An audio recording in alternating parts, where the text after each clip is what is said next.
Thank you for downloading. You're here with us at the Clock and Talk, an Arsenal podcast. Each and every week, we'll introduce you to our guests. Tony, how you going, mate? I'm not too bad, thanks. Yourself? Yeah, not bad, buddy. And Schwinn, how are you travelling, my friend? Pretty well. I'm back now. And a little sleep deprived, but can't wait to kick on with this podcast and tell all our listeners about our wonderful guest that has joined us today. Yeah, and we'll get straight into that. Our wonderful guest has joined us from Bergamp Wonderland. Gimli, how are you, buddy? Oh, I'm good. Apart from the fact that it's 1:30 on a Saturday, I'm good. Good stuff, mate. Look, I'm just going to touch on the podcast that you guys do, mate. You've been going for a long time? Yeah, I think we've been going 4 or 5 years.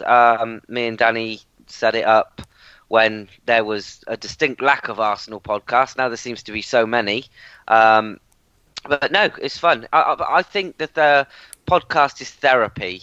Like after a bad result, we all get together and we all have a little bit of a whinge about Arsenal, and then 2.5 hours later, I think we all come out of it feeling slightly better, and hopefully the listeners get a good show. So it's win-win all round. Happy days, yeah, that's what we like. And the podcast, the Arsenal podcast, everyone seems a little friendly and all have a chat with each other, a bit of banter, so it's good.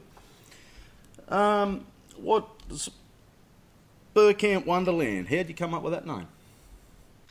Well, it was basically from walking in a Bergamp Wonderland, the chant, basically.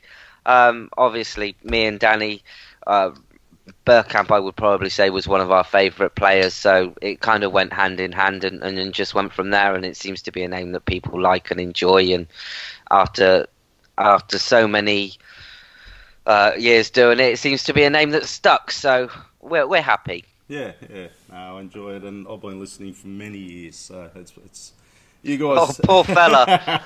Well, you bring a bit of lighter entertainment to it. But I've noticed lately you've started up. How long there's a radio show on YouTube that goes now? Yeah, we've been doing the radio show now for 1.5, 2 years. And when we come up with it, it was the first format that went, for Arsenal format, that went pretty much live straight after a show. And it's all right to do a podcast on a Thursday, or like we're doing them on the Tuesdays because of Europa. But I feel you get your best fan interaction when emotions are at their highest.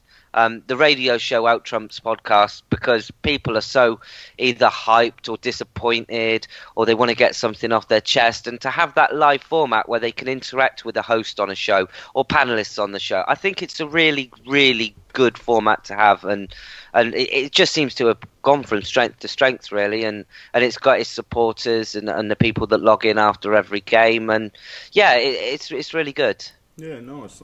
So you've got it, because you've got 2 different teams doing it, haven't you? Like you guys do the podcast, and then the other boys do the radio show. Yeah, there's a few of them that obviously, Jace hosts it, Chris sometimes hosts it, and sometimes John and Josh as well. And we cross over, and we're just one big family, really. Whenever someone needs to do something, it's like, oh, go on.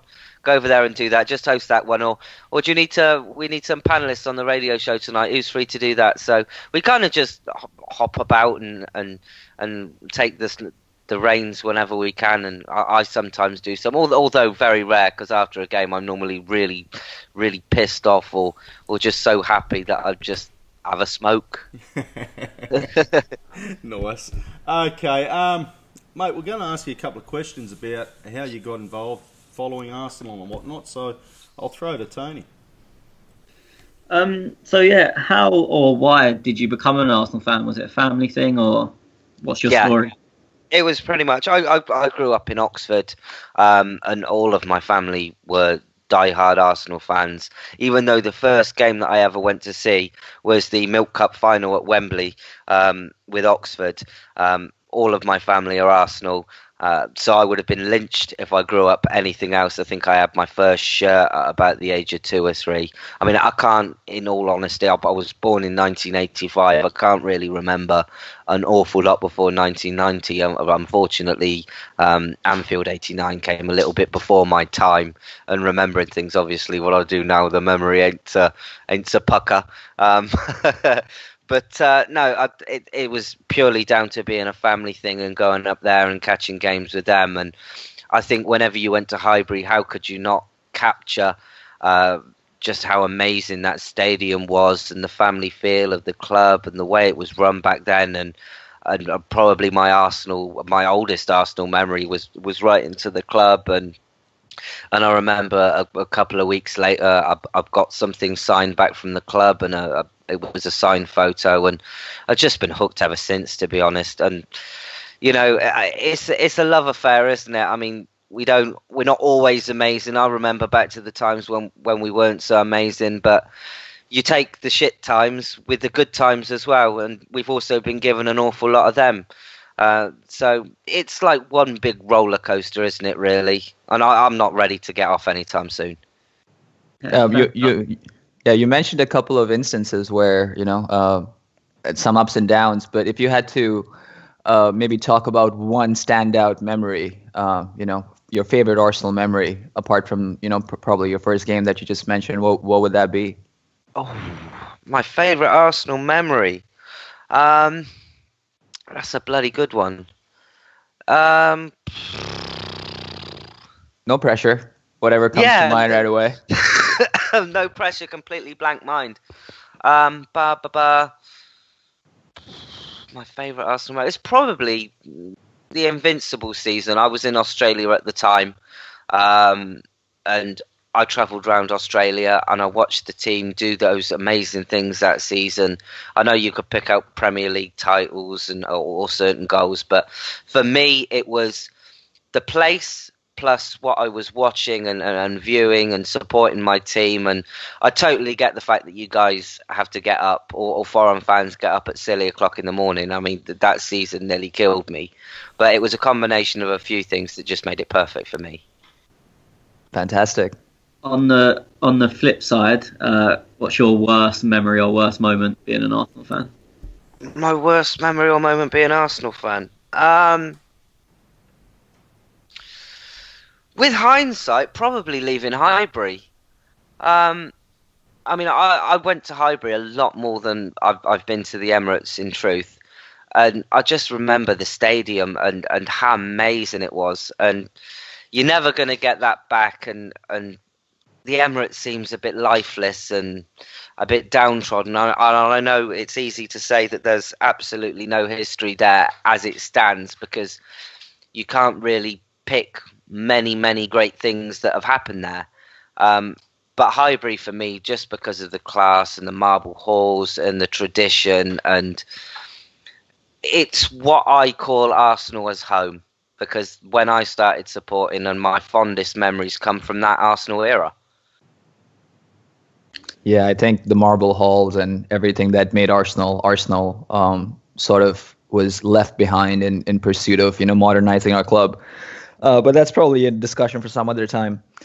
My next question, Gim, is who do you have currently on the back of your shirt? And if you had to keep one particular shirt with you for the rest of your life, who would be on behind it? On my shirt at the moment, it's Ozil. And if I could have one... Do you know what? I've always been a bit of a Thomas Rosicky fanboy. No matter how... I'll probably get laid into for that. I know you could... How many could you pick? I mean, Henry, Bergamp, Lundberg, Perez. Amazing. But for me, Thomas Rosicky was the one. Rosicky 7. Oh, sexy, I think. I love that answer. I absolutely love that answer. Tez. Final question, Gim, and we ask everybody, mate. Who was your biggest Judas at Arsenal? Or who was biggest Judas? Who was your biggest Judas? Biggest Judas at Arsenal. Biggest Judas at Arsenal. I'm sure there's plenty, but off the top of my mind, I'm thinking Adebayor, just for the simple fact that, you know, however it came about him leaving, he scored that goal against Arsenal and he celebrated in front of the fans, and it's just like, you horrible, tasteless prick. And the fact that even up to about a month ago, he was still flapping his gums about the club and the manager and the players and who said what and releasing things, and it's just like, stay classy, cunt. That's it. But I mean, when you look at it, I mean, Samir Nasri went for more money. I mean, obviously Samir Nasri's not an Arsenal fan. You know, you can't. If in the jobs that you all do, boys, if someone came along and offered you another 10 grand a year, I'm not sure where your loyalties would lie, whether it would be with your current company or the one that was offering you more money. But, you know, I'd probably go for the one that had more money if I wasn't, you know, a stalwart of the company. So, I mean, you can't blame people like Ashley Cole. Ashley Cole wanted 5 grand more, and the penny pinching of the club lost us probably one of the best 3 left-backs ever to have played football. Robin Van Persie. He was another one, not necessarily about money, but wanted people to come in. And even Alexis Sanchez lately, there was no contract offered, but they made promises to him, and quite clearly became evident that he wouldn't sign whatever was put in front of him. I think a large portion of selling players, it's very easy once someone has gone to go, oh, right, well, it's all down to them, but we must remember that Arsenal had a large hand in most of the people that we call Judases. Probably Cesc Fabregas as well, to be honest. But then again, if you boil that one down, he didn't go to Chelsea out of choice. He wanted to come back to Arsenal, and we didn't have him back. So, yeah, Adebayor. Yeah, I've locked it in. No worries, mate. Thank you. And that's about all the questions we've got for you, so there's no more of them. You answered them well, babe. Good. Okay. Europa League, Ostersund. Tony, what are your thoughts on the lineup, mate? And yeah, I mean, we took a strong squad, which where we spoke about last week was to half be expected. Obviously, we spoke about how Jack wouldn't play because of the plastic pitch and his ankles being notoriously a bit dodgy. So I think it was as strong as was available pretty much whilst nursing injuries. Obviously, Czech wasn't going to travel because he doesn't play in the Europa League. And then Koscielny's obviously got injury issues, and so was Jack, so they didn't travel.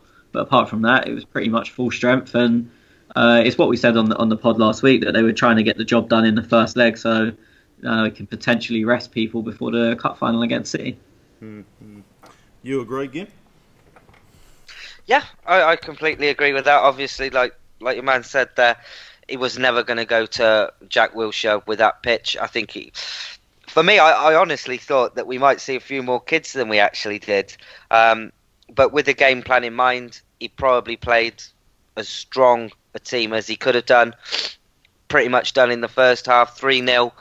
I don't think in anyone's wildest dreams that they're going to, on the performance that I saw on Thursday, that they're going to come to the Emirates and give us a game. I really can't. I'm sorry if that sounds arrogant, but I think we should be able to play one of those teams like we played in the group stages of the Europa League and be able to still get a result at home. But either way, you've got to look at it on the whole. Difficult pitch, dodgy weather, uncomfortable conditions. 3-0, I can't see anyone who's going to complain unless you're on Arsenal Fan TV. Just you touched briefly on the pitch. It was a plastic pitch, a synthetic type pitch, wasn't it? Yes, it was. If I remember correctly, my hometown Oxford United were one of the first teams to ever trial this type of pitch, and they had teams like Juventus over at the time to play friendlies, and it's purely because of the climate conditions over there. And I think the game was played in conditions of -4, something in the region of that. But I have it on good authority; it was closer to -6, -8 away from the stadium. But if you've got proper grass taking that kind of a battering on a daily basis, it's not going to be too long before your pitch falls into disrepair. So I can understand the pitch that was played. I don't think we've had too much experience of playing on those kind of pitches in the past. But I think it was a cautious approach.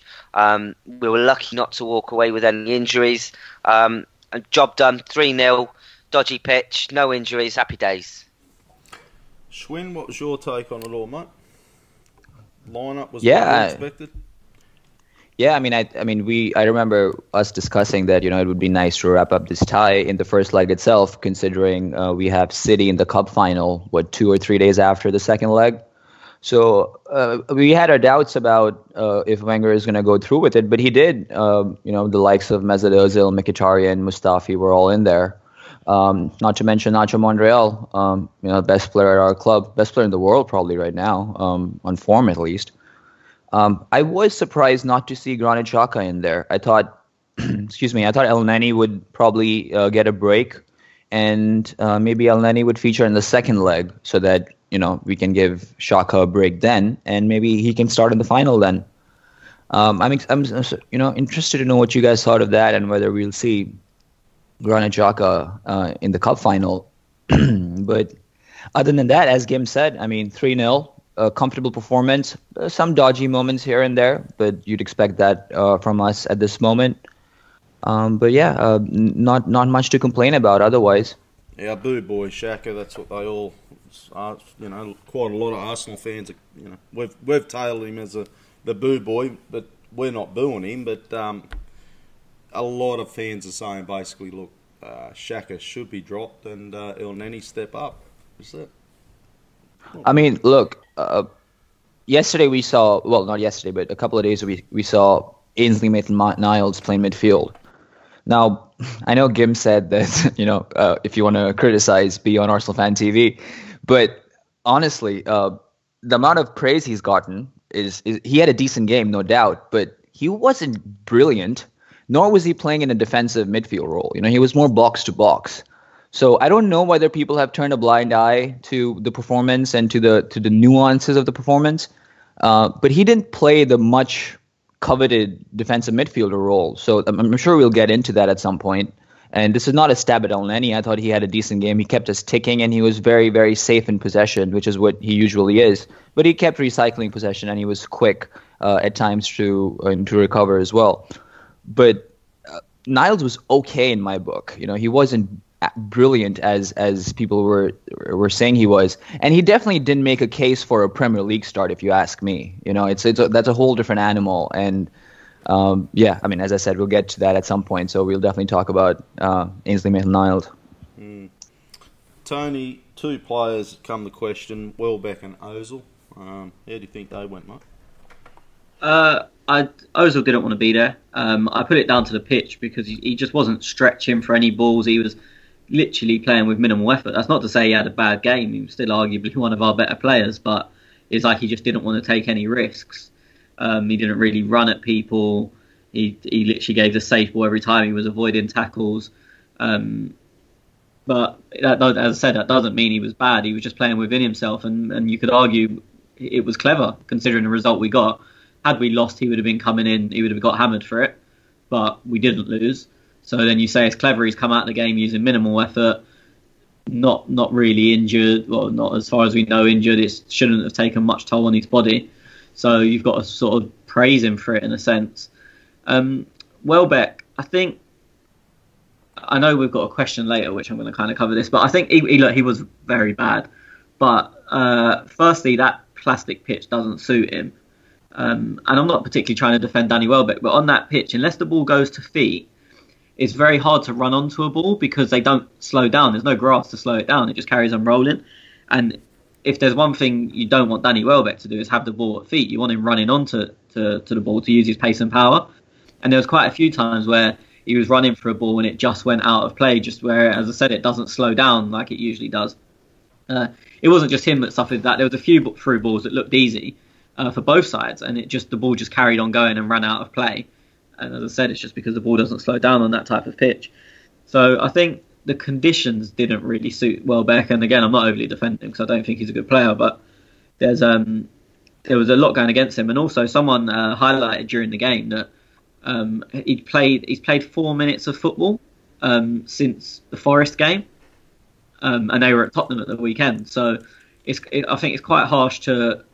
I'm not saying people are basing it on one game, but it'd be quite harsh to judge him when it's on a plastic pitch in, as Gim said, -4, and apparently with the win there, it felt like -10. So yeah, it's quite hard to judge someone who's playing on a plastic pitch that doesn't suit their game when they've only played 4 minutes in essentially this year, and yeah, it's like -4 to -10. I think there's a lot of reasons to hammer Danny Welbeck, but I don't think that performance is particularly one of them. Mm-hmm. So Monreal, sorry Schwinn, you want to add something, mate? No, that wasn't me. I think maybe Gim wanted to add something. No, I wanted to say, I'll just touch on as well. Judging from the pictures, from what I saw on Twitter from people that actually travelled over there, I think we should give a massive nod to Ostersund as a club and a place for the way they welcomed the Arsenal fans, and they made them feel so welcome. Obviously, for us to come over there and give them a game, it's absolutely massive for them. They're a club that very much building. I think they've done something like 3 promotions in the last few years. So it was nice to see them take it all in their stride and do such a good job of hosting a Europa game. Mm-hmm. No, I agree totally. They haven't been. I think what 2000 or something. They haven't been long around, have they? Only a new club. No, Wenger's been Arsenal manager longer than they've been a football club. Yeah. Well, there you go. No, I agree. Look, they come well, and I hope when they do come over to play us, our fans will welcome them as well. So, just looking. So Monreal got the first goal, the 12th minute. Geez, he's good, isn't he, Gim? Who was that? Sorry, Monreal. Monreal. Do you know what? I absolutely think Monreal has been our unsung hero this season. In a season that hasn't had many positives, I think the silver lining to this season has just been him. I know he's getting on in age, and Kolasinac will probably be the one that takes the reins in terms of his position. But you certainly can't question him for what he gives on the pitch. This season he's been absolutely fantastic, and I think before this season he hadn't scored many goals. I think only 1 or 2, if any. But this season he's just, whether it's the style of play or coming out of himself or indeed the formation that he's been playing in, but he's been absolutely fantastic, and you can't knock him. He's one that kind of flies under the radar in terms of getting praise, but he does his job very, very well, and just a superb left back. Mm-hmm. Who was your man of the match of the game? My man of match for the game, probably El Nene, to be honest. I thought, I know you said about recycling possession, but I think one of the things that this Arsenal team has been guilty of this season is giving the ball away too easily. Whether that be Alexis Sanchez losing the ball like 36 times in a game or something silly like that. But I think Arsenal, what they really, really lack is someone in the centre of midfield who can hold the ball, pick a pass, and necessarily not do something that's going to split a defence in half, but just, steady the ship. Every time that I've seen El Nene play this season, although he's been quiet in 1 or 2 games, most of the games that he has played in, he's done what he's done well, kept the ball. Maybe it's the simple pass, but it keeps us ticking over. It's like, the engine of midfield. Mm-hmm. I think we've got a question on it later, but I'll ask you now because we're touching on it. Do you think El Nene deserves his start when we come back to the Premier League?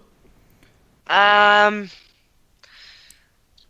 all hinges on if you can get Jack and Ramsey to play together, I think. Them two together, we've seen it a couple of times, and it's going to be tricky to see if they can form a partnership. For me, if they can, that's the two you've got to start. I think Xhaka, whether it's a case of learning for him or not being good enough, I can't really formulate that opinion just yet on him. I choose not to write someone off, definitely not in their first year, and I think he struggled to get started in the second year. How much of that is down to the manager, I don't know. Elneny, for me, Elneny is a squad player that comes in and does a job when you need him to. He's never, ever going to be first name on the team sheet, and that's no disrespect to him. I'm not saying he's a fantastic player, but he's one that when he's asked to do a job, he does it. Never, ever pipes up, moans or complains. Exactly the type of player you want to have in your squad. But for me, no, I don't think he is. I don't think he's a starter. Okay. Schwinn, you got any on that, mate?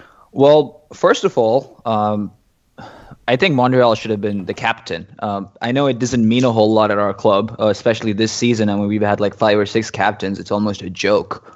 But of course, rotation has guided that decision a little bit. But when you have Montreal as someone who's starting, irrespective of your plans to perhaps take him off at some point, to give Kolasinac some minutes, I thought he deserved the armband over Ospina.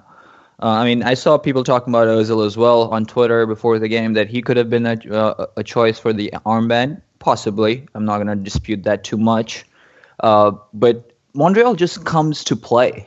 He doesn't get phased by what opposition it is or who they're playing or what the occasion is. He just comes to play and he puts in 100%. So I think that's that's a benchmark quality for a captain.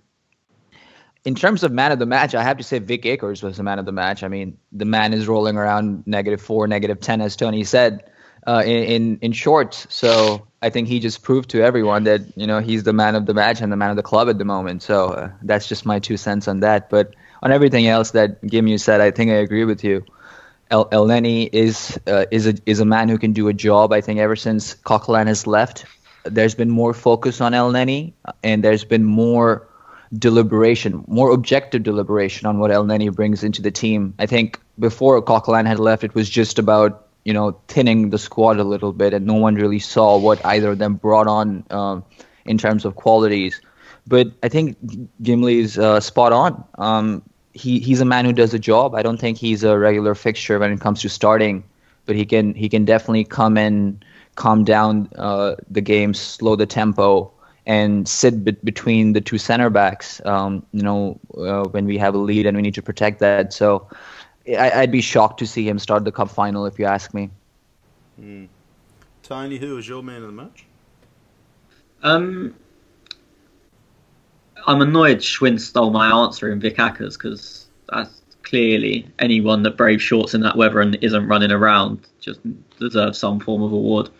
But I think Mkhitaryan got it, and obviously he got 2 assists and 3 goals, so he's always going to be up there. But I don't think as a whole performance he was brilliant. I don't think anyone was really. I would probably go Nacho just because he'd done his job. No one was spectacular, but he'd done everything he was supposed to. I can't remember him being beaten. You can't really remember him giving the ball away. He got a goal, which is obviously above and beyond for a left back. So I'd go with him, but I don't think sort of anyone was above a 7 really. And that's not because they done badly. I just don't think that anyone was called to do any more than that. So they didn't. But yeah, I'd probably give it to Nacho. On the point, does Elneny start the cup final? Potentially, because we're playing a bigger side and it allows us to use that shape where we're a back 4 but can drop into a back 5. I think the problem comes with Elneny a lot of the time is against the teams when you're going to have a lot of the ball, because where they're going to park, say, maybe 2 banks of 4, or they're going to be sitting behind the ball, your midfielders tend to push on, so you've got Jack or Ramsey, whoever it be, playing with him a bit further forward. And where Elneny's strength definitely isn't passing the ball forward, it's very difficult to get the ball to them guys. So you'll have 3 or 4 attackers or attacking midfielders or midfielders in attacking positions, and you'll have Elneny at the base. But where his forward passing isn't brilliant, the ball doesn't get into them areas. So the attacks sort of end before they start, or you have to get a midfielder to drop deeper to help Elneny with that job, but then you're losing a person in an attacking position. So I think he's in quite a strange situation where he's someone that is more likely to play the big games than the small games. I mean, we saw him brought in for the Chelsea, both legs of the Chelsea semi-final. He obviously came in for the Tottenham game last week. I mean, there's been players at other clubs. Park at United, Park Ji-sung comes to mind, that he played more of the big games than he did the small games. And El Neni, I'm not saying he's as good as Park Ji-sung was, but I think he sort of fits into that quite unusual bracket. I'm just having a quick look at the Opta ratings, and I'd imagine he got it because he saved the penalty. So 8.4 for a Spooner, Monreal 7.8, Mkhitaryan 7.5, and Ozil is 7.9, with Maitland-Niles at an 8. Did you say Mkhitaryan got a 7.8? 7.5. 7.5. Yeah, I mean, I thought Mkhitaryan had a very poor game, if I'm honest. Well, not very poor. That's probably an exaggeration. But the first 25 minutes, they gave us a lot of respect, and that's when we were able to get that buffer of 2 goals. And, of course, Mkhitaryan was instrumental in that second goal. And he got an assist later on as well. But the ball just seemed to elude him all the time. I mean, some of the, again, the plastic pitch comes into play, but some of the touches he was taking, some of the passes were astray. Iwobi was suffering from a little bit of that as well. So I want to give him the benefit of the doubt, but he looked disinterested. Only difference was that Mesut Ozil, even when he's disinterested, I think he's a little more effective because of the way he reads the game, and he was more central. But I didn't enjoy watching Mkhitaryan. It was almost painful to watch him at times, I feel. So I don't know what the other boys think of that, but that's what I think of Henrik's performance. Well, I kind of touched on it earlier, but I think both Mkhitaryan and Ozil suffered from not having a runner. And it's not that Danny isn't a willing runner, but on that pitch, there's no point in being a runner, as I said earlier. So I think both of them, if they're like, especially Mkhitaryan, if he's looking up and the only person in front of him standing still, that doesn't really suit him unless he drifts out wide and puts balls in like he did for basically the 2 assists. But that's not the game he wants to play. He doesn't want to be a wide, like, yes, I know loosely on the formation he may be listed as a wide man, but he doesn't want to be sort of hugging the touchline. But I don't think that pitch and the people he had in front of him suited him playing more centrally. So, as I said, I think he ended up having to drift wide, and he done a half-decent job there. But I think it'd be hard, I'm not saying you are, but I think it'd be hard to judge him on that performance when he didn't have anyone moving ahead of him. No, I mean, I think that's very fair, and I mean, this was a tough game. I mean, in terms of conditions, in terms of the quality of the pitch, and not to mention we didn't have the greatest number 9 that we could have. So I want to be lenient on the squad, but at the same time, I cannot help but imagine that this game should have been 5-0, so that all the attention of the second leg would have been removed. I mean, I know that we're pretty much 99.9%. I would say we're pretty much secured for the next round, but it was a little disorienting at times to see some counterattacks fizzle out, either because of bad decision making or because of bad execution. The bad execution I can understand, as Tony just said. The bad decision making is what bothers me. Gimli, what's your take on Mkhitaryan, mate? I think he's a fantastic player. I can't put into words how disappointed I am that we couldn't have got some kind of clearance for Aubameyang. But for me, the fact that because he's already in the competition with Dortmund, even though he hasn't kicked a ball, is just the fucking stupidest rule. And I think Arsene Wenger came out and said it before the game, that it's stupid that even a player that's not played in the competition cannot play for another club. I don't get my head around that. I mean, I've sat back and I've heard you talk about Welbeck, and for me, Welbeck is a player that was a panic buy. He was a panic buy when everyone was calling for a striker, and it seems to me like you've promised the missus that you're going to go out and get a steak, but you've ended up at fucking Burger King or McDonald's. And with him, he's a player that he came in and he scored some goals, some important goals. Well, you can't really say that against the one in Leicester at the time. It was a goal that gave us all hope, but in the scheme of things, it didn't turn out to be anything. But But for me, Danny Welbeck needs to move away to a club like a West Ham or a West Brom or somewhere where he's going to get regular competitive games. For me, had Lacazette been fit, he would have started that game all day long, and I probably would have preferred Eddie Nketiah to be the backup for him as well. Like we said, 3-0 up, plastic pitch, you're trying to avoid injuries.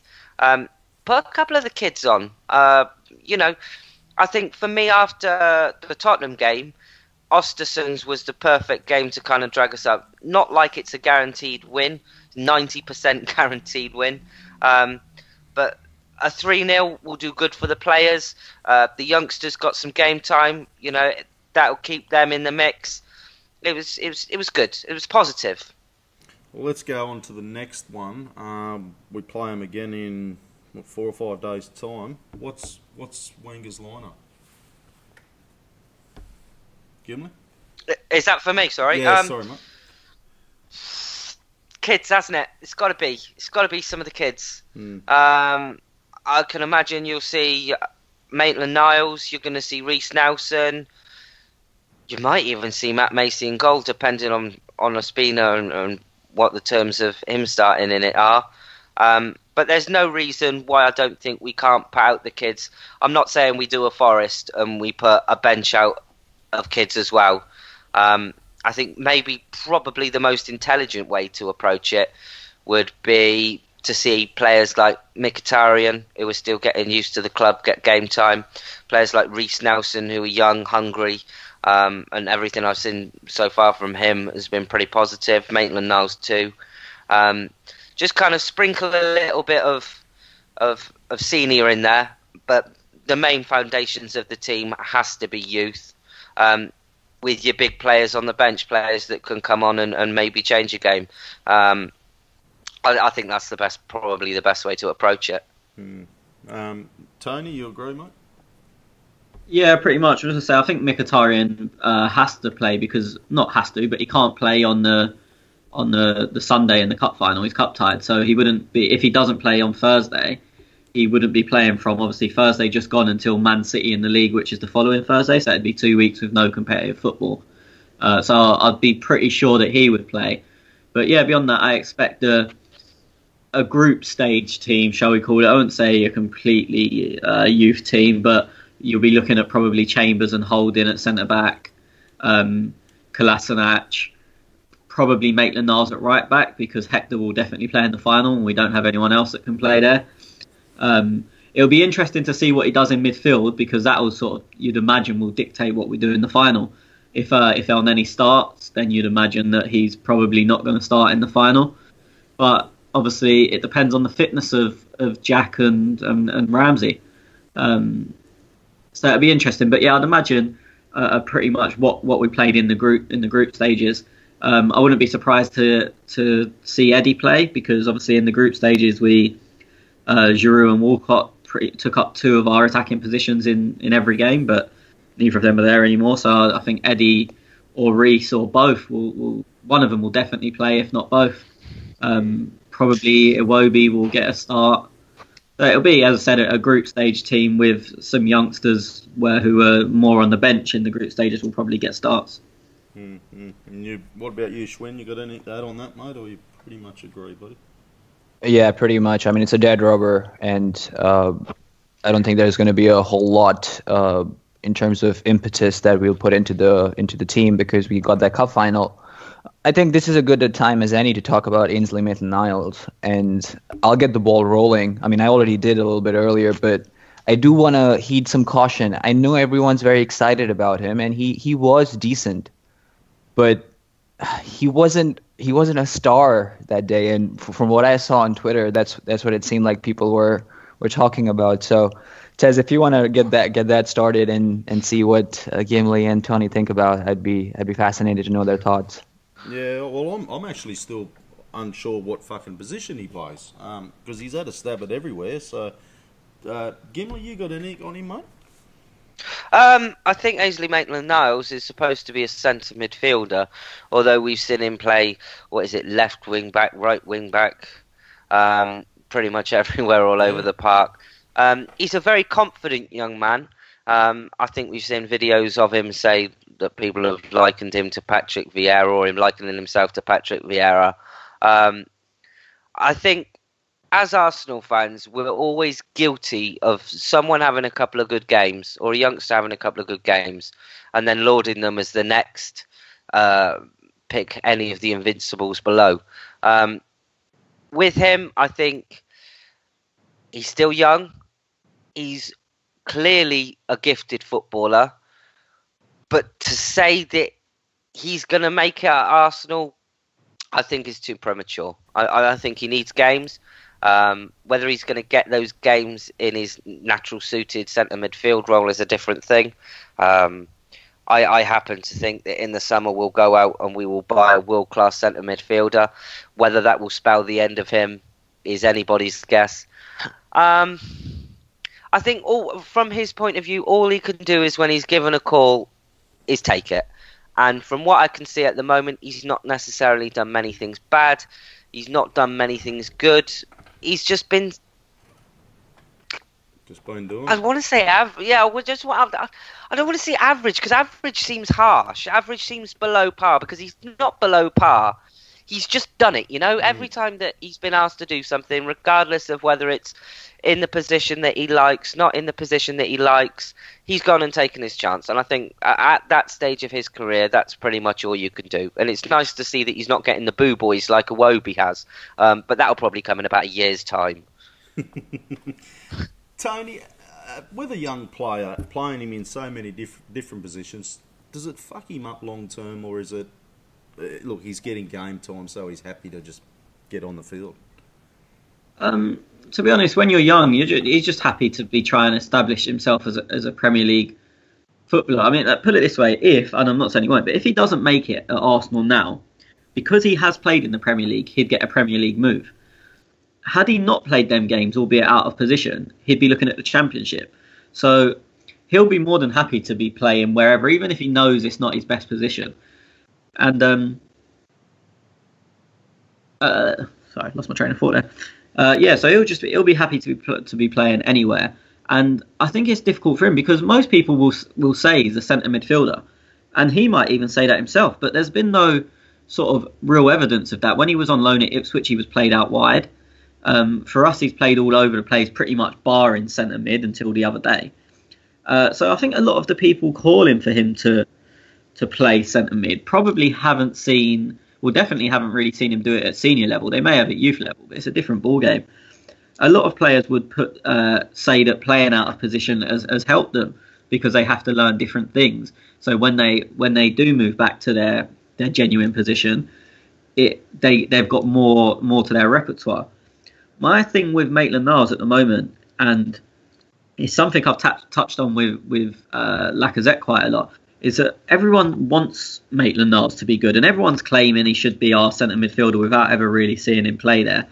And they just want him to be good. So they're ignoring pretty much anything that he does that isn't great just because they want him to be good.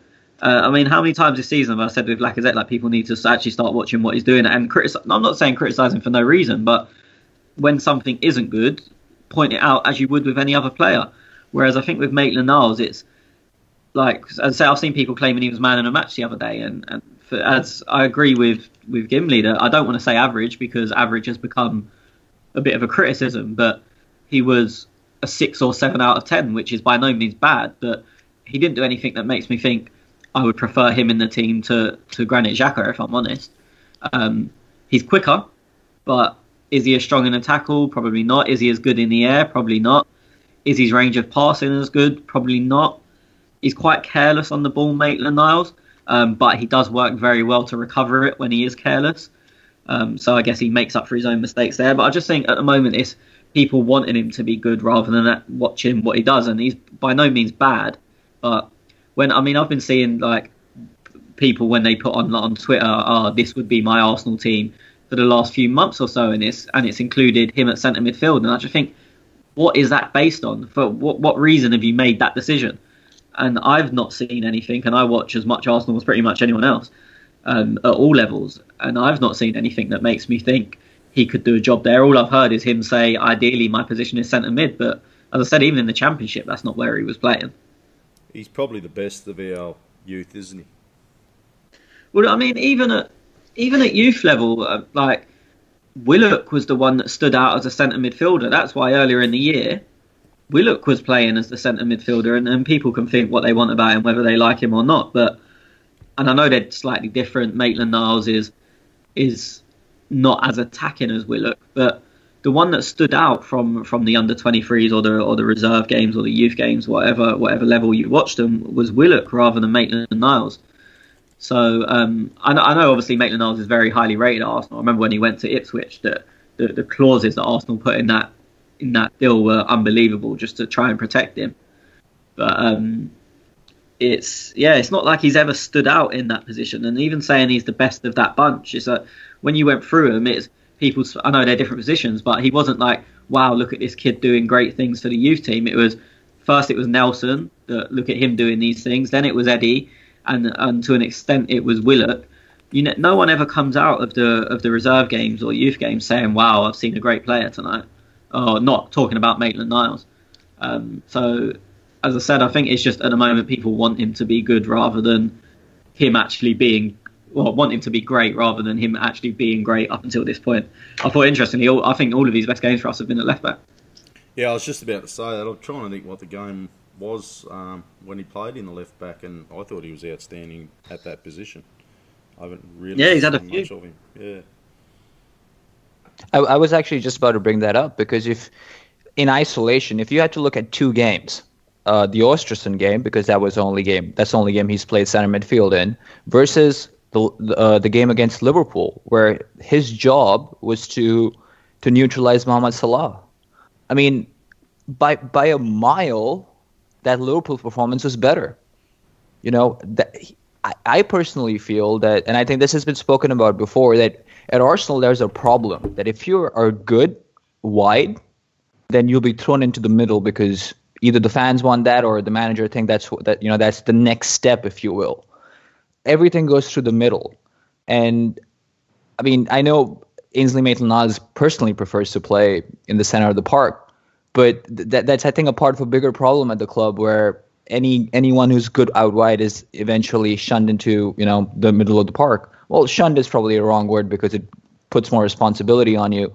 But as Tony and Gimli both said, that he needs time, and as fans, we're not criticizing. We only want to make sure that there's not too much pressure on him, because he's very calm for his age. He's very composed. He uses his body really well to shield the ball. So he does have the traits to play in center midfield, but to peg him as someone who should be starting week in, week out in the Premier League, which is a completely different animal, will put a lot of pressure on him. And at this point, it's best to hold our cards close to our chest and give the boy some time so that he comes good in the future.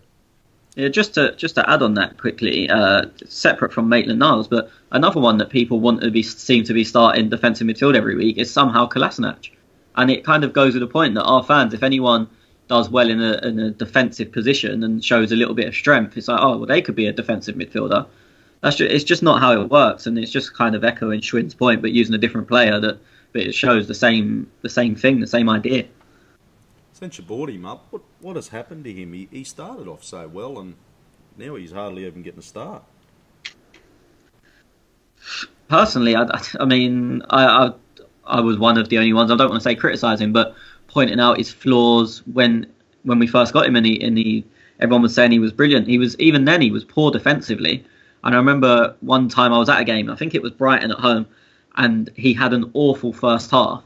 And I tweeted it at half time, like from the ground.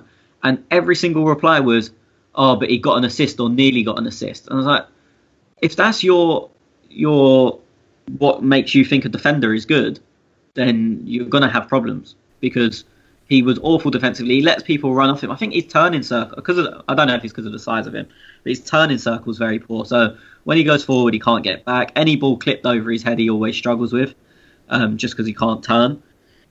So I think, especially in the 4, as Wenger said himself, in a 4, it really highlights his flaws. And as we've gone back to a 4, he's gonna struggle. And I know he won left back of the year in Bundesliga playing in a 4, but I can't pretend I've seen much of that to to tell you why, but I would imagine it was largely on his attacking instincts. I'm not saying he's awful defensively. He just has some major flaws, and teams will look to exploit that. Okay. Righto, boys. Let's move on to how great our fans are, because they all came out. Now, Tony, actually, I'll go to you, Gim. The Lacazette, mate. Did you see the fans coming out and the conspiracy theories coming out, and Wenger's just making this bullshit up? What, over his injury? Yeah. Oh my God, we really are, as a fan base, we are the most deluded fuckers ever, aren't we? We really are. Why would we put out that one of our best players or one of our biggest signings is out for 4 to 6 weeks when he isn't? Surely, right, you got to think, someone's going to bust us at some time that's absolutely bollocks. Maybe if a player is struggling for fitness or a bit closer to fitness than you think they would be, then you can circulate something that they're definitely not going to play. But 4 to 6 weeks out is a little bit too premature to go, oh, well, yeah, he could be back on the weekend, couldn't he? It's all mind games. What, against Ostersund? Oh, fucking hell. Let stop the ride. I want to get off. No, I think the Lacazette thing, it's really sad, isn't it? And the injury has come at a wrong time for him. I personally think that he probably would have got a couple of goals against Ostersund had he played, and it would have been the perfect game for him to maybe build a little bit of a confidence. He is a confidence player, and he's never really, as a striker, been up against it. He's always been free scoring for Lyon. He's come into a different league and he's still adapting. I think playing the same amount of games as Thierry Henry did in his first season, he's got exactly the same amount of goals as what Thierry Henry had. I think it's stupid to judge someone in their first season. In fact, sorry, so I will rephrase that. It's utterly moronic to judge a player in his first season. I think we've got an absolutely fantastic striker. And I think he's going to score plenty of goals for Arsenal. And I think he's going to work really well with Aubameyang. Me personally would like to see him play 2 up top with Aubameyang and see how that goes. But in terms of Lacazette, horrible that the injuries come at this time. But maybe his poor form has come off the back of having an injury. So I think there's more to think about there with him. Mm-hmm. Tony, what was the injury? So apparently he had a little knee problem and he aggravated it in training. And I think he potentially could have carried on playing with it, but he was apparently carrying it, made it worse in training, and they thought this was the time to do it rather than him soldiering on. I mean, there's no way if he was carrying it, he would have played on the plastic pitch anyway, even if they didn't do the operation then. It's difficult because if it is his confidence that's lacking, which I don't have. It is his confidence that's lacking. I have questions behind the reason why. But if it is his confidence that's lacking, he's not going to be more confident going onto a pitch carrying an injury. So it's kind of bad timing in that if we do beat Ostersund, we're going to be playing, I think it's 6, including last week, I think it's 6 Thursdays in a row we're playing now if we keep getting through games and whatnot. And obviously with Aubameyang not being able to play in Europe, he would have got at least, regardless of substitute Premier League minutes and anything else, or starting Premier League minutes, he would have got at least 4 games in a row, being the 2 Osterlands and whoever we get in, if we get through or when we get through. So I think in that sense, it's horrible timing, and I think they would have liked to keep him going and nurse him through, but his confidence is clearly lacking, and being injured isn't going to give him more confidence. So I think they thought just bite the bullet and get it done. And also for him, he probably would have wanted it done because he obviously wants to go to the World Cup, so he doesn't want to make it worse and then have to have surgery in April and it's 10 to 12 weeks out and then he's missing the World Cup. So I think it was sort of instead of carrying on and playing half fit or 70% fit or 30% fit, whatever he was, just get it done, get out of the way and have a solid end to the season, hopefully. Did you see the one of our loyal listeners, Glenn, mentioned during the week, have we missed Giroud already? We was always going to. To be honest, I don't think we have yet in terms of, he would have started against Osterland, but we won 3-0. So we can't say you miss someone when you won 3-0. But I think we was always going to. It was always another option. It was always a plan B. We was always going to be a bit light in Europe, even if Lacazette was fit, because we've not really seen him play 90 minutes too much, and it would have meant relying on Welbeck, who is, as I said, I know there's a question I want to answer on him later, but he isn't overly a goal threat. Whereas there is for sure that Giroud's finishing might not have been brilliant, but he was always a goal threat. So I think we was always going to miss him, but we probably haven't seen many examples of us missing him yet. Okay.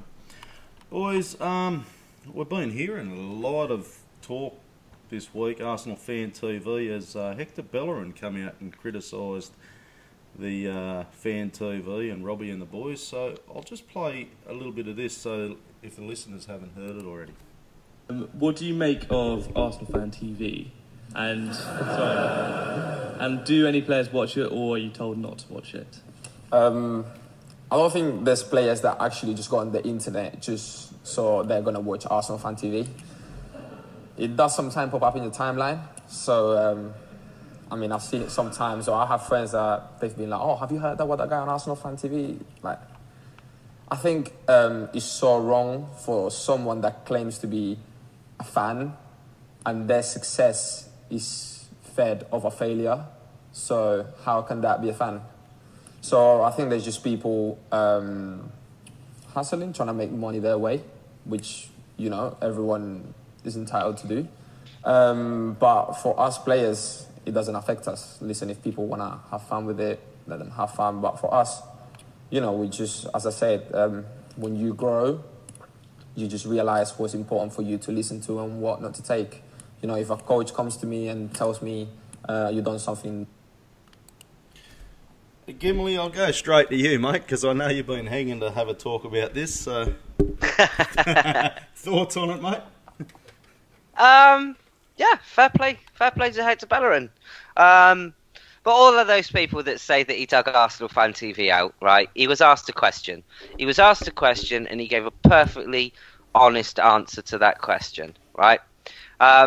It makes me laugh, and I tweeted this yesterday, how an organisation that's built its brand on strong opinions can get so arsey when the people that they slag off every week gives a reaction to their opinions. Now, he said there that the players don't watch it. Now, I would happen to disagree with that. I think that if you think that there's not one single player that's in this current Arsenal squad that hasn't watched AFTV, I'm sure they have. People that say, oh, we can slag them with their app because they don't see it, they do. Arsenal players, some people have management teams that manage their Twitter. Some of them actually do the job themselves.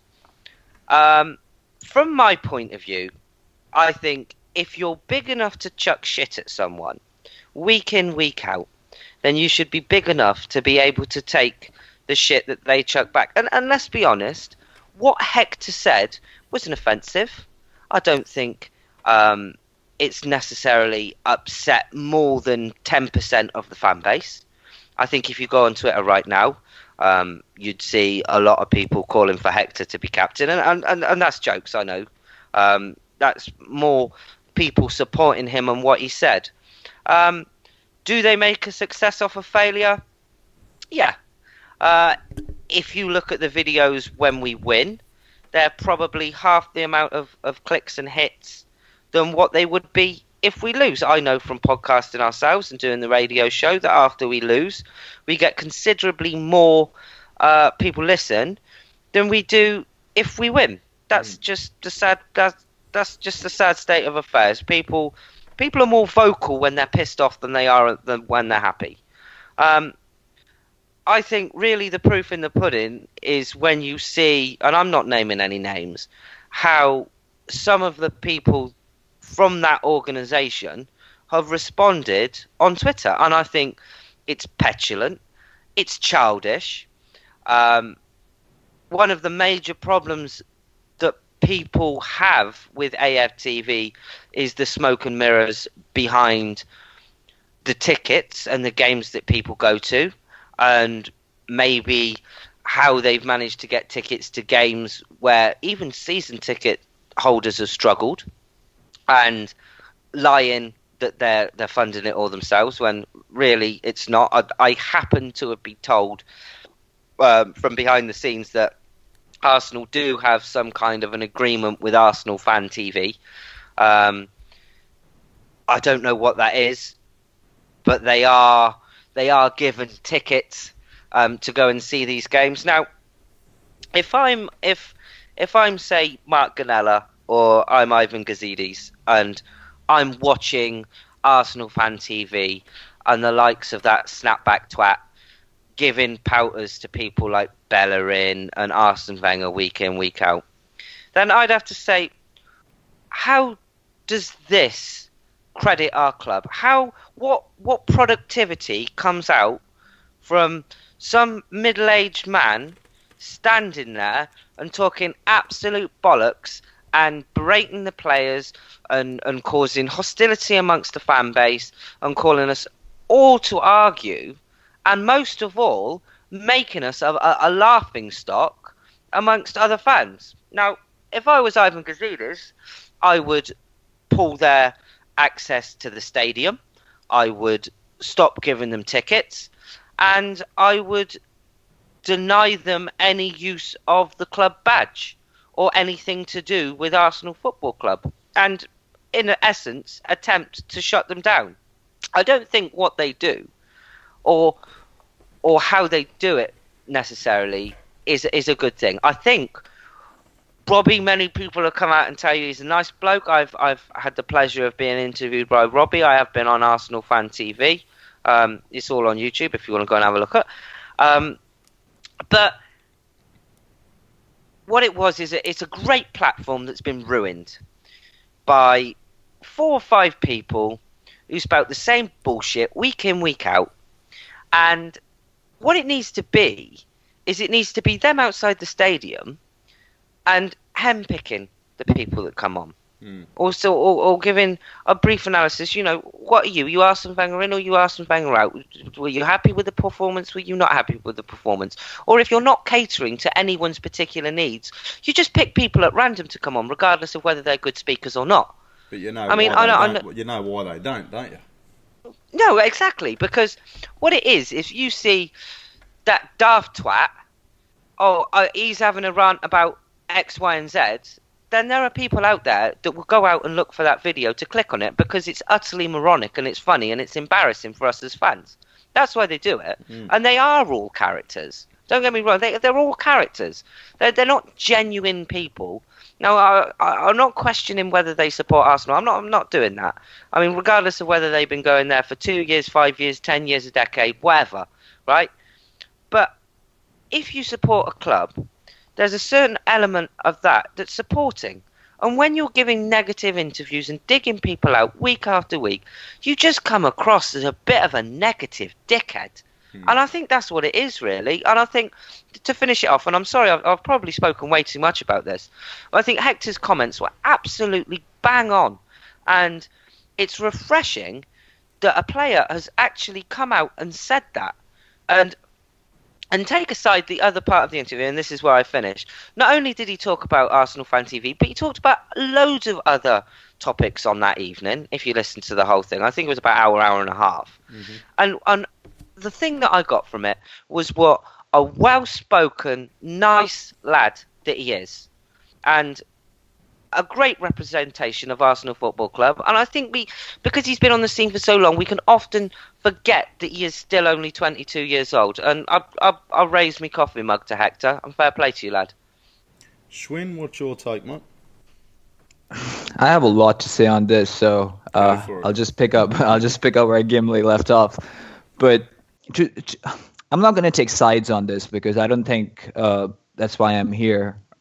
All I will say is this, that please do watch the full video. Don't just watch the snippet of his answer to Arsenal Fan TV, the question on Arsenal Fan TV. Because as Gimli, you rightly said, there's a lot more to him. There was this one particular question that he was asked about the Hector Bellerin song that Arsenal fans sung and what it was like the first time he heard it. And you could see this, this beaming smile on his face. Clearly, the club means a lot to him. And that was a special moment in his career. He talks about his first FA Cup victory, which was very special for him in his first season. What bothers me is he spoke a lot about marketing. When the talk about fashion came up, I heard the word brand/branding a few times throughout the talk, and in those terms, this was suicide, because as measured as you can be when it comes to certain issues, you will never be able to frame something that is acceptable. And the last thing we need right now is more division within our fan base. And as a player who is obviously aware of what's going on around the club and what that has done to the fan base, he should have been cleverer. I'm not going to say if I agree or disagree with him, because I don't think that's my job here to opinionate on this. But I think what my role is as a fan is to try and at least articulate what players should be doing at certain given moments, considering everything else around them. I don't expect him to be listening to Arsenal Fan TV for tactics. Of course, there's coaches around him who are better tuned to do that. But what I can expect from him is to prove that any criticism is unwarranted. Go out there and put performances that don't put this limelight of criticism on you. Any abuse that has followed towards him, and the degrees of abuse that have followed are absolutely unacceptable. We've spoken about this time and again, death threats to Xhaka and, everything that has followed. It's just stupid, and there's no place for it in football, just let alone our club. But Arsenal Fan TV, as Gimli, you very rightly mentioned, that this is a two-way street. You got to take this on the chin, and you have to accept responsibility for even if there's a little element of the money making and for all this character that you've built up with certain people, again, no names mentioned here. You have to own up to it because it's hypocritical. And I remember saying to Gimli yesterday that I don't mind a liar, but I hate a cheat. And this is sort of what it indicates, that you're not willing to take responsibility. And that to me is a measure of I don't want to go on and on, but I just feel that it could have been measured from both sides, and there needs to be a little more responsibility on Arsenal Fan TV here for accepting what they do. It's not all that they do, and they're obviously fans, but there is an element of it in there, and you got to accept it. But it's just, sorry to jump in. The way I worded it to my other half was, if I went out and I did a job, and I had someone shouting at me, "Oh, you're fucking shit," and was talking to my boss telling me that I should get fired, I deserve a say in that, don't I? If someone's telling me that I'm shit at my job, and effectively my company should fire me, do I not deserve a say? And if that's Hector's say, well, I'm sorry, I would have been far more brutal than what he was. That's fair, but of course, football is very different, isn't it? In a regular job, you don't have a lot of it. You might not have that much level of attention on you, especially outside scrutiny. And by the same logic, you would expect that the manager knows better, and the manager has given you security. I think we would be foolish to think that Arsene Wenger doesn't trust in Hector Bellerin.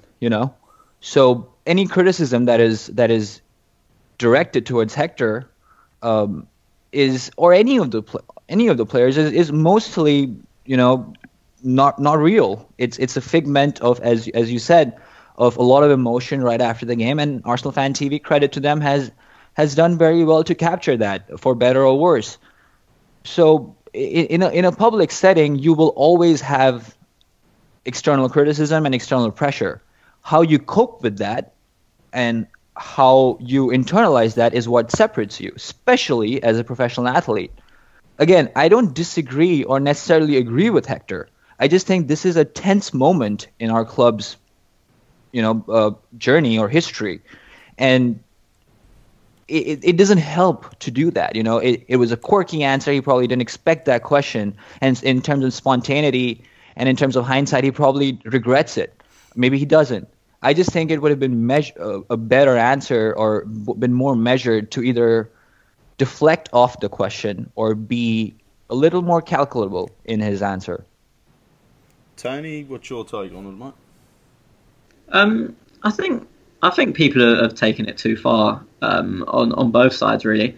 I think he answered the question with someone that feeds off our negativity, basically, or promotes negativity for their own income. And he also said fair play to that if that's how you want to make your money. But how can... He actually ended it with a question that if someone feeds off our negativity, how can you call that a fan? And in a way, I kind of agree with him. And I'm not criticising anyone on Arsenal Fan TV. And I'm not even criticising them, because I know most of them, the ones I know anyway, don't really think what they're saying, but they're the character. Or they may think it low key, but obviously when they get put in front of the camera, they hype up their levels of exaggeration and whatnot. But if you take Arsenal Fan TV or Hector Bellerin out of the equation, and you just took it on its pure basis of someone speaks negatively every time they talk about a topic, and they make money by doing that, regardless of whether they make money or not, but they promote the negativity to make money, you'd go, well, that's not a fan. As I said, you could be talking about anything. Take Arsenal Football Club out of it. And look, I'm not here to judge anyone who is a fan who isn't a fan. I can't take it that people are acting hard done by because I've spent X amount going to games. Because as we know, there's, again, I'm not going to name names, but I know personally of at least two of the main regulars on there, and one of ones who's taken the most offence to it, who didn't go to games 2 years ago and only started going when they found out they could make money from it. And I mean, there's rumours that one of them isn't even an Arsenal fan, and one of them used to buy tickets off me 2 years ago because they couldn't get them.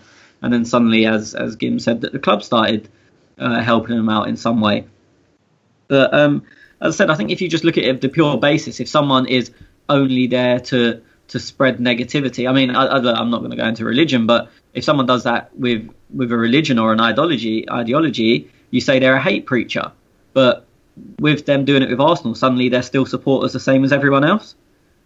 That's not, do you know what I mean? It doesn't ring true in other walks of life, but apparently it does with football clubs. So I think it's been blown out of proportion, but the way he said it, I don't, as I said, I think he pretty much put the question back. Would you call someone who just speaks negatively of the whole club just for their own financial gain? Is that a supporter? Is that someone you would want following you in a sense?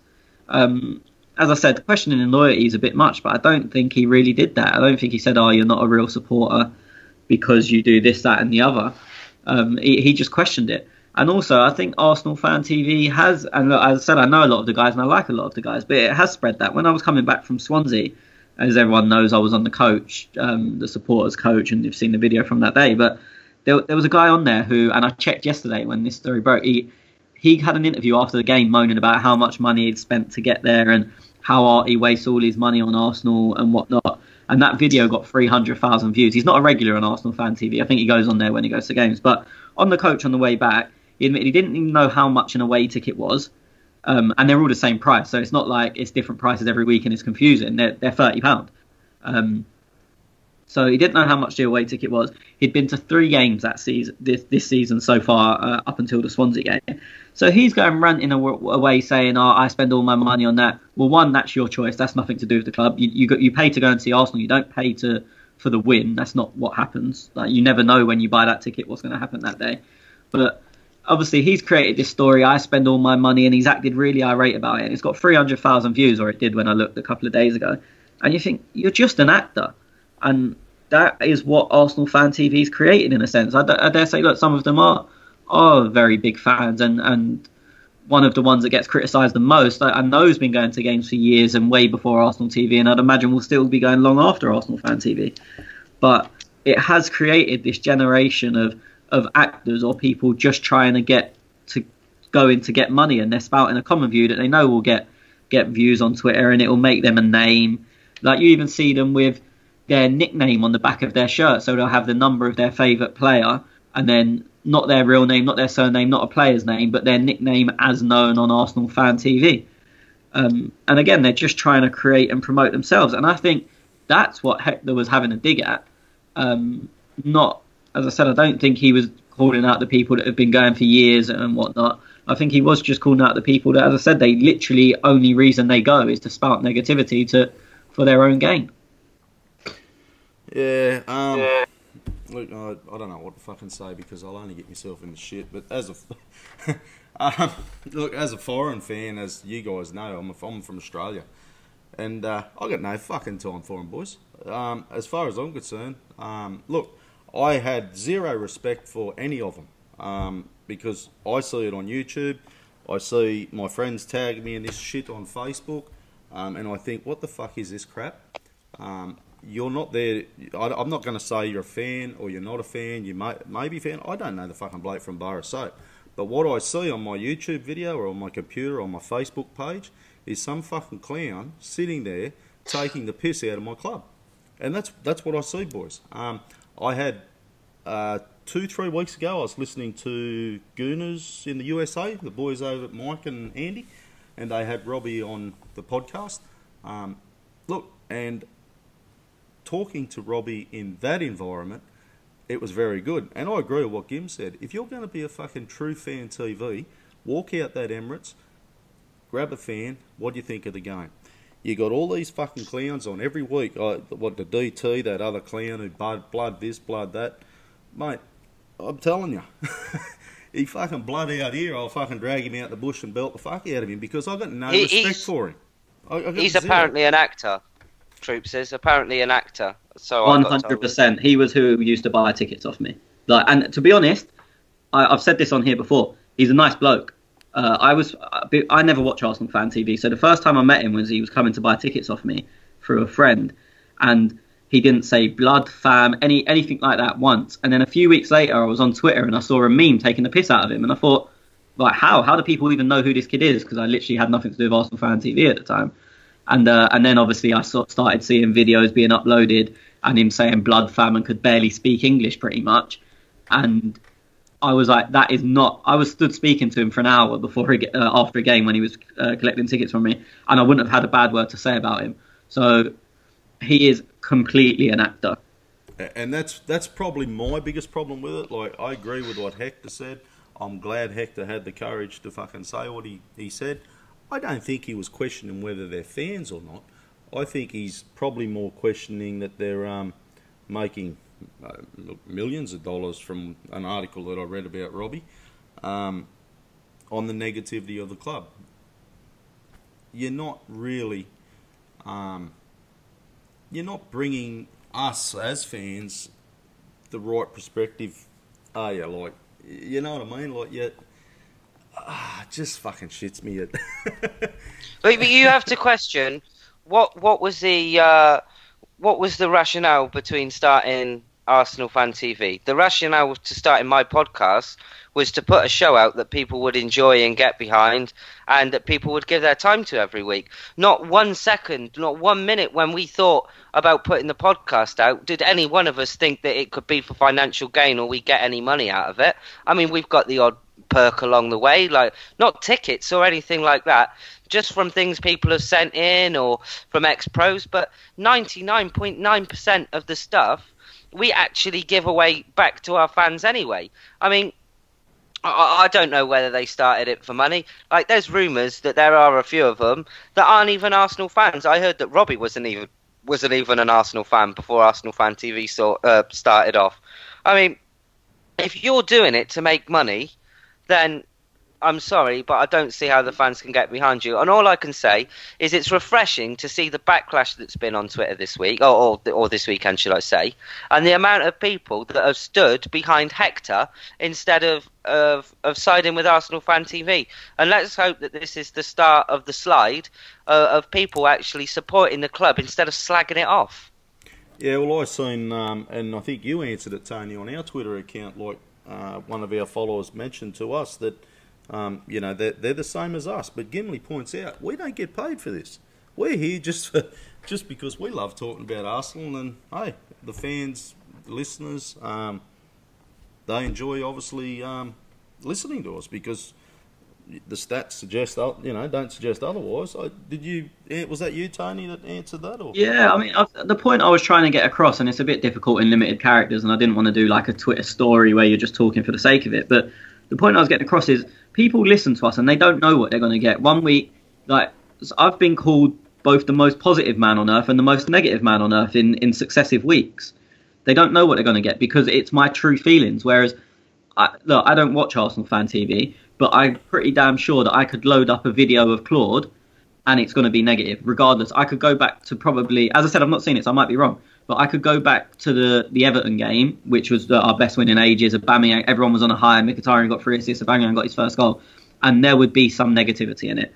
On the flip side, you can watch Ty, who's the guy who wears all the Arsenal gear for people that don't know, and the headphones and whatnot, and you know it's going to be positive. We lose 3-1 at Swansea. I could probably go and find that video, and he'd be positive about it. For me, that's an act. And again, I know they're both fans, and they've both been going for a long time. So I'm not saying they're not proper fans. I'm just saying on that platform, you know what you're going to get before you watch it.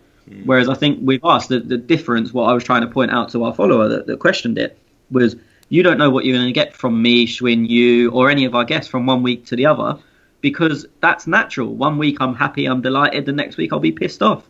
That's how life is. Whereas that's not what happens on Arsenal Fan TV from what I've seen. As I said, people may say I'm wrong because I don't watch it because I know the people behind the characters, and if I want to know what they think, I'll ask them at the game and they'll tell me when they're being themselves rather than when they're being whatever their acting name is. But there's also that preconceived that, oh, he makes £4 million a year, I should be allowed to call him a cunt. No, you shouldn't. If someone was at my workplace, stood there calling me a wanker all day, there's no amount of money that you could pay me to stay there. I'm sorry, but just because someone earns a massive amount of money, or more money in a year than you probably would in your lifetime, that does not give you the right to call them a cunt week in, week out. I agree totally. Mate. I said the whole thing shits me because they're just, if you're gonna do it properly. Grab a fan. Don't show me the same 4 or 5 week in, week out, the same clowns on there talking shit. I'm sorry, but that's just my feelings. I have to. I've been quiet, but I'm going to step in because I think I don't want to say we've been unfair, but I personally think that it's a little unfair to come out on Arsenal Fan TV like this. Just because, in my mind, Arsenal Fan TV, it was a surrogate when it came to these comments. You know, for me, when Hector Bellerin was asked about Arsenal Fan TV, for me, it was more about fan-run platforms. Of course, Arsenal Fan TV, you know, you can put on one end of the spectrum for what they do, and they do make money out of it. But I don't think that for them, it's, you know, it was started out of money. You know, they saw an opportunity to do something. As Gimli pointed out, they built a platform, whether it was ruined or whatever. You know, I'm not going to comment on that. But they started a platform. They saw a gap in the market, and it flourished. Whether money was something that just came along and happened afterwards, or it was an ulterior motive from the beginning, I don't know. But for me, the problem still remains: why question your fans? Not Arsenal Fan TV, but why question who are fans? Hector Bellerin has a personal opinion, which he has 100% right to, but to bring that out in the public forum, you know, we're a family. Every club is a family. Certain things have to be kept within. And I know fans have gone out and said a lot of things. I just don't think there was any reason for Hector to go out this far when the state of the club, which should always remain primary, is so questionable and so vulnerable right now. We get nothing out of it. We're a joke at times to other fan bases, and it's things like this. It's minor things like this that make us a laughing stock even more so. You know. I'm trying to think big picture here. I'll put it this way to you, Schwinn. It doesn't matter how much you get paid. It doesn't matter how popular you are. But, mate, when somebody's questioning how you're doing your job and how much money you're earning and you should be doing this way and you should be doing it this way, these people have no qualifications whatsoever, but they sit on the end of a camera week in, week out, telling these players how to do their job, Like, mate, Look, nor do we though. Do we have any qualifications on doing this podcast? No, I don't come out week in, week out saying to, I don't know, and calling out a player in front of a camera. I have my own opinion. These guys, they're putting on a character, mate. They're putting on a show. Look, that's what I'm trying to get at, Tez, that it's not about how people are doing what. You know, they have a right to do it in whichever twisted or pure way they want to do it. I'm not going to question that because, as Tony said, what constitutes a fan is not my prerogative. It's up to them how they want to do it, and more power to Arsenal fans all over the world. It's again, I just want to bring back that why question it in the first place. It does us no good, Okay, Arsenal fans on Twitter might be battling this for a while, and suddenly we probably have some winners emerge who were against Arsenal Fan TV again, and some losers in the form of people who were pro Arsenal Fan TV. Sure, that settles that debate. We can put that to a rest perhaps. But why bring it up in the first place? He was asked a question. He could have easily deflected. He could have said, you know what, I don't want to talk about this because it does us no good, and just let it be. Again, the club, all I'm thinking about is the club. What did the club gain out of this? I think it certainly didn't gain anything in my book. No, well, I think it's obviously affecting players. It's obviously affecting the club because you only have to have a look, and I don't know if you boys get it, but I get Arsenal TV that comes out on Facebook pretty much straight after the games. So it's almost like they're trying to create their own channel. Do you guys see that? Yeah, I think Nicole Holiday's on there every now and then, and they have another segment called Arsenal Nation. They do, but I don't think it's picked up. And I think the point you're trying to make is that it doesn't get that much attention is because of the drama, the hype, the hyperbole. You're bang on with that. You want to wrap this up, Gim, or we move on? No, I think it's been covered really, really well. I think everyone's said their piece. I stand by everything I've said, certainly. Like you've already said, it's not down to how much someone's paid or the performances. When you've got people that are characters that already pretty much have a pre-written script ahead of whatever performance that the team put out, then is that productivity? Not for me. Okay, let's move on to some user questions, boys. Vish, and we'll go to you, Tony. Are the club trying to address and rectify why our home form is so pathetic? I think he's away form. I don't know why he's wrote home. Yeah, I replied to that, and he didn't reply back, which is unusual for him.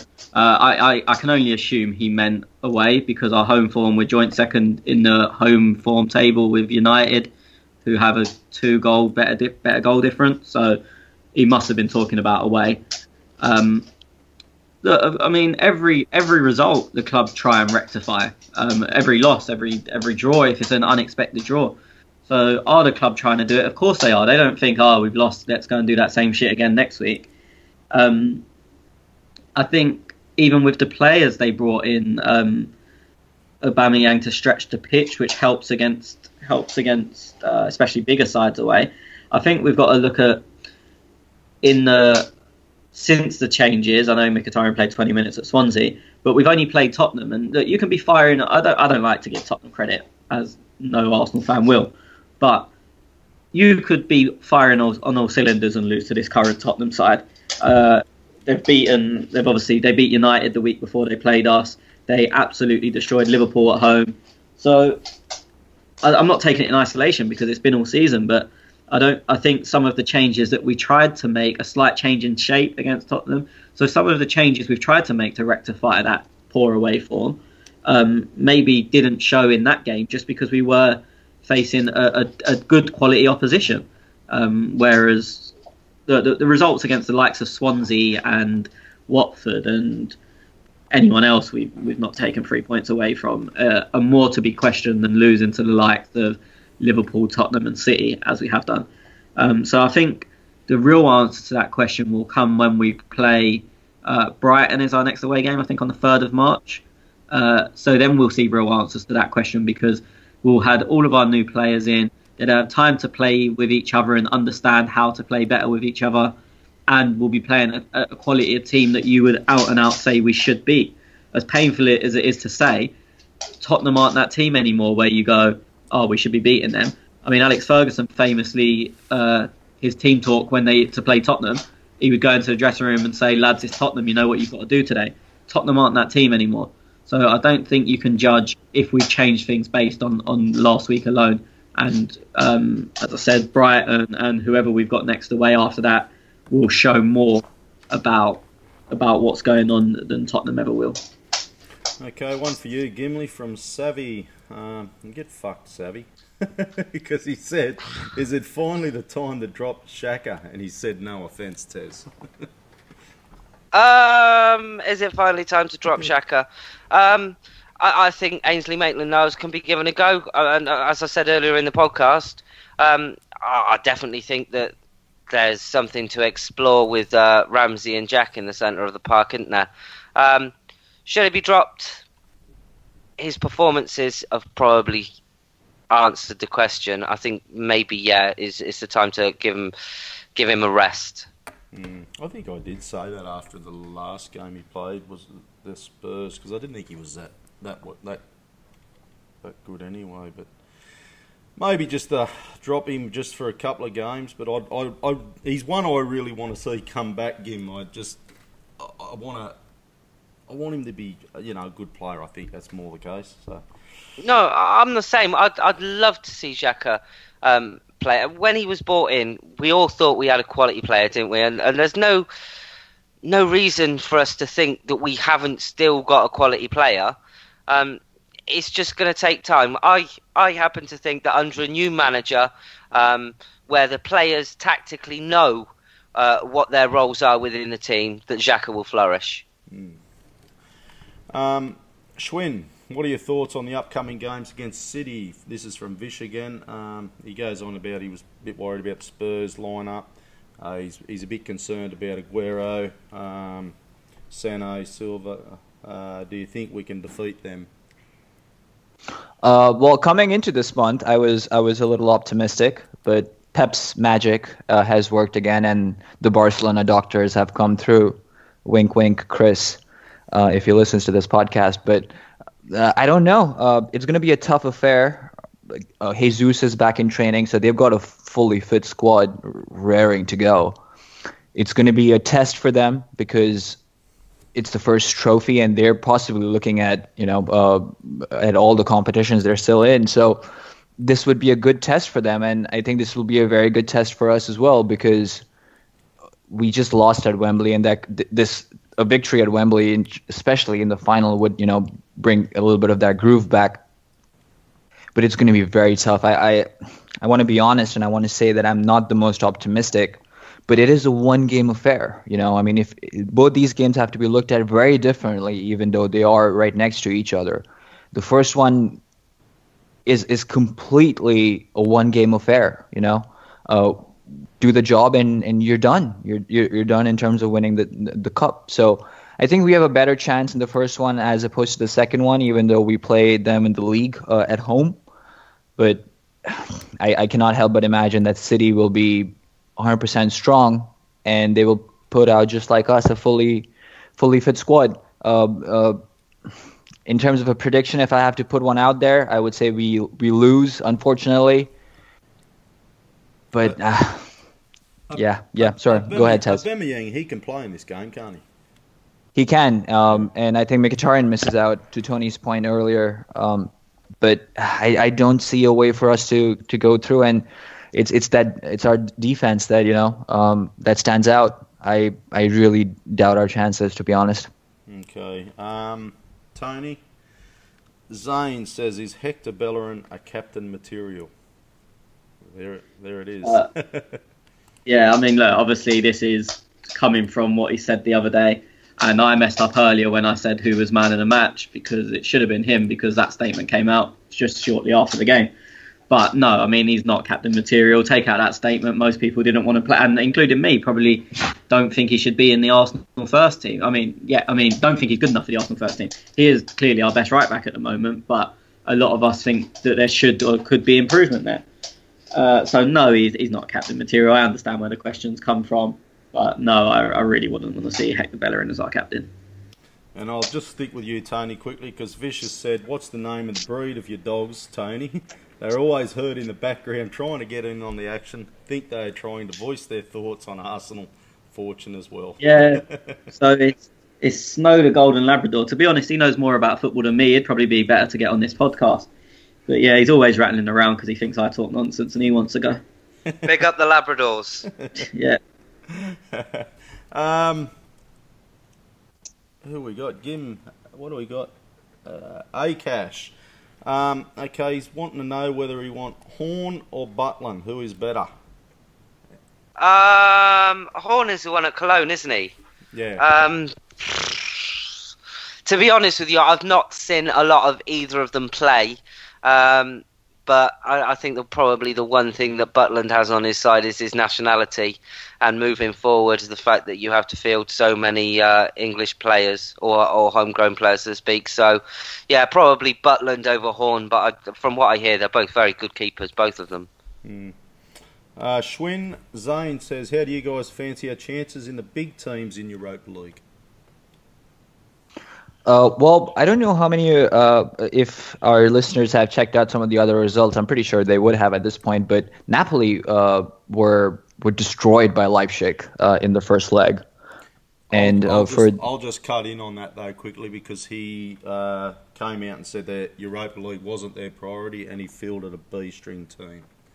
He did say that right before the game, and he also came out after the game and said that he was pretty disappointed with even the standard of performance that was put out by the team he fielded, and I think they will be concentrating on Serie A. So I think we can count Napoli out, but Dortmund, Atletico, and Leipzig, which are the other dangerous teams, if you will, I think pretty much wrapped up the tie in their first leg. I still think that we are favorites for the competition. I mean, my only worry were Napoli and Leipzig, and thankfully they were playing against each other. I still fear Leipzig. I think they have this system which we are very vulnerable to. When we're pressed like the way Leipzig press, I think we will be a little shaky. So I do fear them. I don't fear Athletic or Dortmund that much, but I do fear Leipzig, and I hope that we are able to circumvent them, because I think if we come up against them, we will have a lot to worry about. So I think we're favorites for the tournament, especially with the quality we have. Other than Leipzig, I think we will be just fine.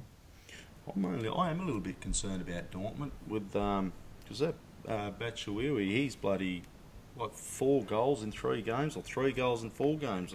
For Dortmund, 5 in 3, I think it is. 5 in 3, yeah. So he's actually having a blinder over there, and our mate from American Dortmund, he'd be laughing. So we might get him on later for a chat with the Dortmund if we do meet him in Europa League.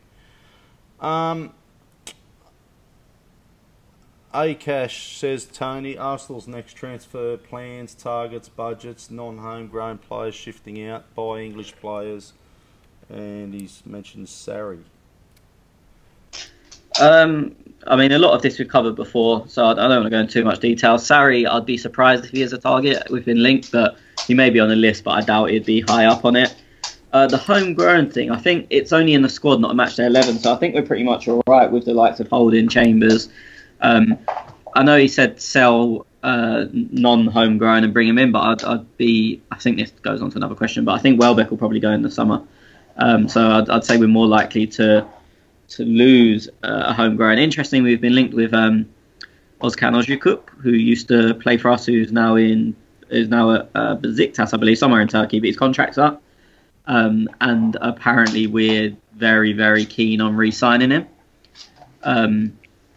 But he would come in as homegrown, because you have to be trained in a country for 3 years under the age of 21, and he was, and then left and has made his career elsewhere. But I'm pretty sure he still comes in as homegrown. So that's one to look at. I know Gimli obviously said Butland has nationality over Horn, but I don't think that will come into it, especially with a £35 million difference in price tag. So I would expect Horn to come in, as I've said before.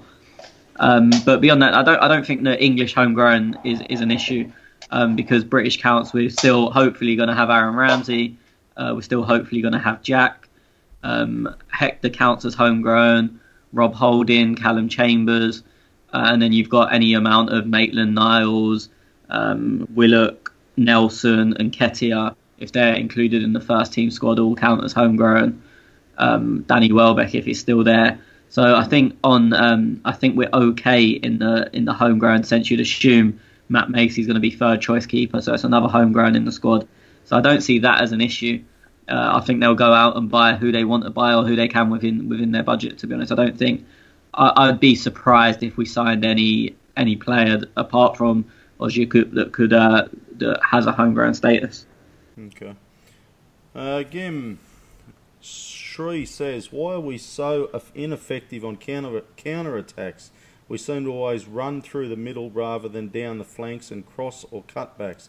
Is it a fault in our setup, or just coincidence? We do seem to attack a lot through the midfield now, don't we?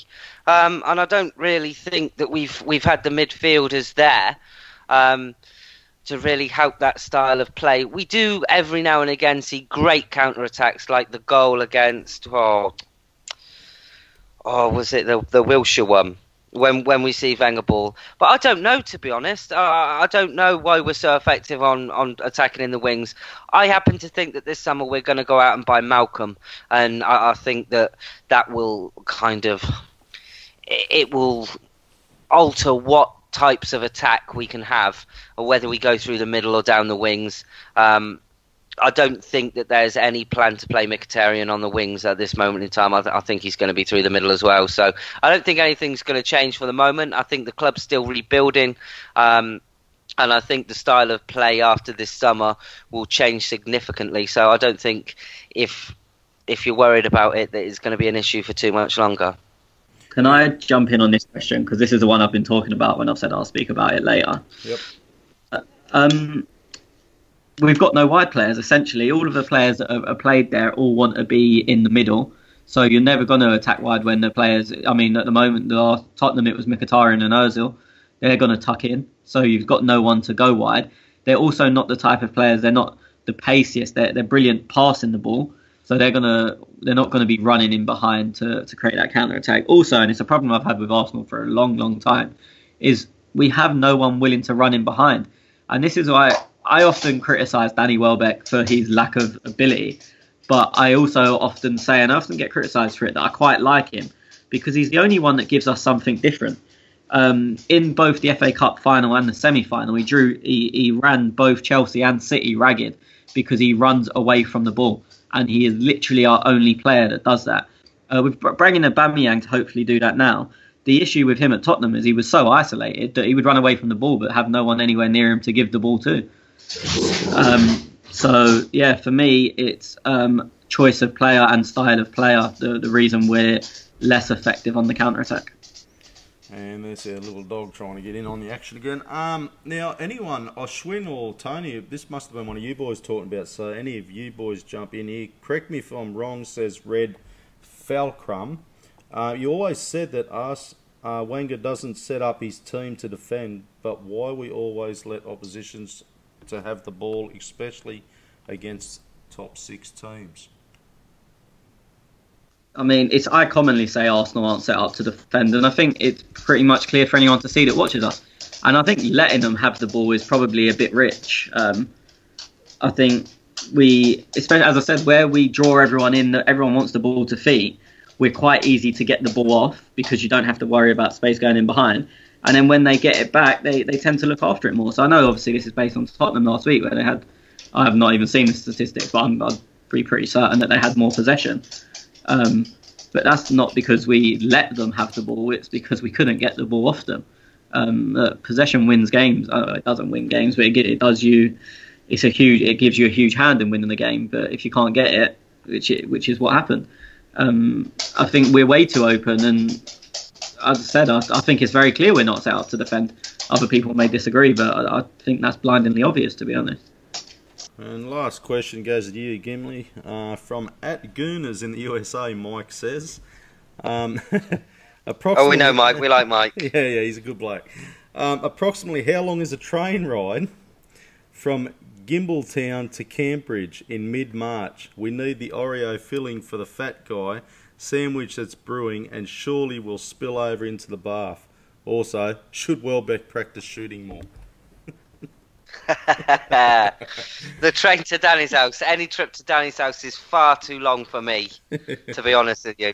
I've never met him, but the way he lives like a pig, to be honest. We can't have that. What was the other part of the question? Should Welbeck have shooting practice? Do you know what? If Welbeck was the one that had the gun that shot Tupac, then good old Tupac could still be alive. Danny Welbeck, he's not a striker, is he? Nah. What do I say to the boys? He's Bambi on ice, I think. Yeah. Do you know what? No one can lack the amount of distance he runs in a game, or his heart, or his passion. But he's like the little engine that could, but couldn't. I agree. So you can follow Gimli @Gooner Gimli, is that correct? Yep, that's me. And Bergamp Wonderland podcast that is at the AFC podcast, and tune in. It is a good show, actually. So, thanks, mate, for joining us today. It's been an absolute pleasure. Like I said, I'm sorry I couldn't join you last week. I was too busy burying my head in the sand and getting monumentally rat-arsed. But it's nice to come on and do a show where we've coated AFTV. We've seen the players stand up for themselves, and we're talking about a win. So more of the same next week. Yeah, for sure. As always, Tony, thanks, mate. And no worries. Thanks for having me. No worries. And Schwinn, thanks, buddy.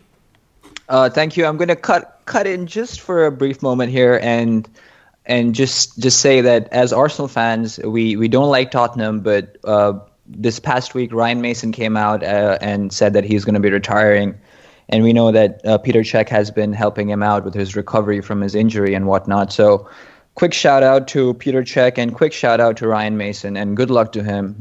We've seen pictures making the rounds about how Ryan Mason knocked Wilshere in the head once, but we are classier than that, and we can separate those parts of the game from the rest. So at Clock and Talk, I know I speak for everyone, I think, and they will agree with me that we wish Ryan Mason good luck in the future in all his endeavors, despite his other North London affiliations. Yeah, well said, mate. Yeah, well said. Thank you, everybody, and thank you for downloading. Thank you for listening. You can follow us at @clockend_talk, and we'll catch us all next week. Bye. Up the Arsenal. Bye.